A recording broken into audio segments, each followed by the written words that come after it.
ఒక గొప్ప అరణ్యంలో, ఎక్కడైతే చెట్లు ఆకాశాన్ని తాకేంత ఎత్తుగా పెరిగి, నదులు స్వచ్ఛమైన నీటితో ప్రవహిస్తున్నాయో, అక్కడ రుద్ర అనే ఓ మహాబలశాలి పులి నివసించేది.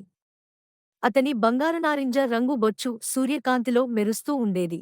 అతని బలమైన గజజాజి కాళ్ళు నేలను నడిచిన ప్రతిసారీ ప్రకంపనలు పుట్టించేవి. రుద్రను అడవిలోని ప్రతి జీవి గౌరవించేది, భయపడేది. అతని గర్జన వింటూనే పక్షులు భయంతో ఎగిరిపోతూ, మృగాలు పరుగెత్తిపోతూ ఉండేవి. తన బలంపై అతనికి అపారమైన గర్వం. అడవిలో తనకు సరితూగే ప్రాణి లేదని అతను నమ్మేవాడు.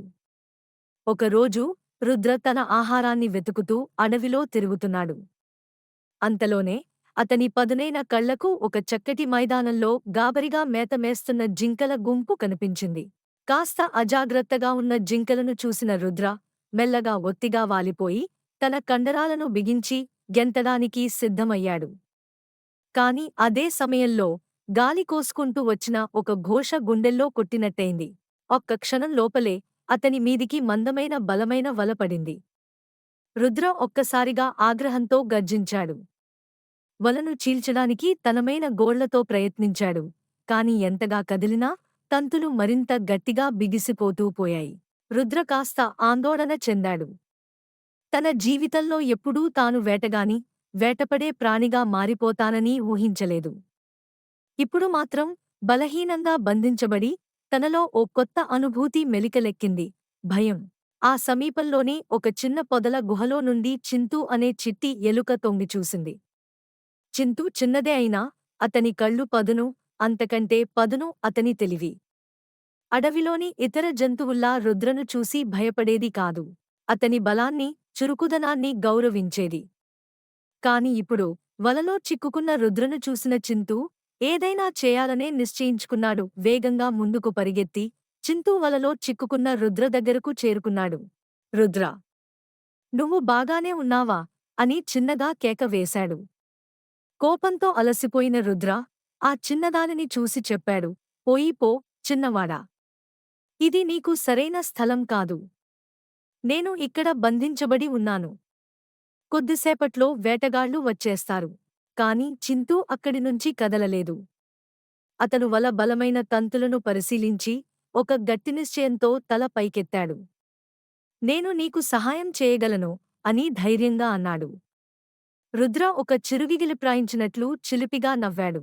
నీలాంటి ఒక చిట్టి ఎలుక? నువ్వు నన్ను ఎలా కాపాడగలవు?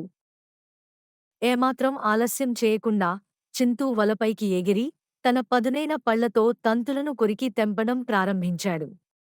అతని చిన్న నోరుకు శ్రమ ఎక్కువే. కాని అతను ఆగలేదు. సమయం తగ్గిపోతోంది. సుదూరంలో వేటగాళ్ల అడుగుల శబ్దం వినిపిస్తోంది. రుద్ర నిట్టూర్పు విడిచాడు. చింతూ! వాళ్ళు దగ్గరగా వస్తున్నారు. త్వరగా! చింతూ గుండె బలంగా కొట్టుకుంటోంది.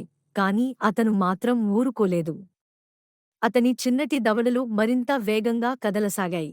కట్! ఒక తంతి తెగిపోయింది. కట్! ఇంకో తంతి తెగిపోయింది.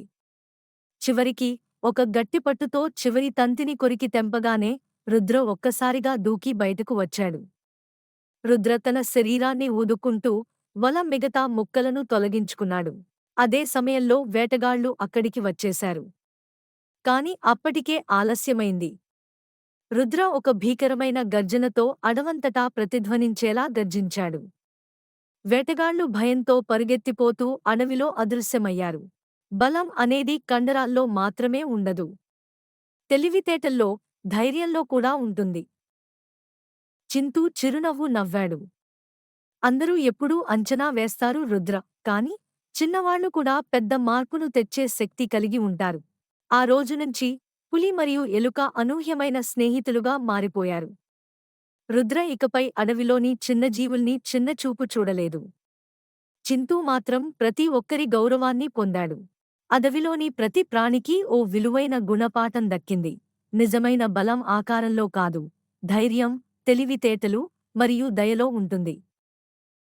కథ యొక్క నీతి: ఎవరినీ తక్కువగా అంచనా వేయకండి.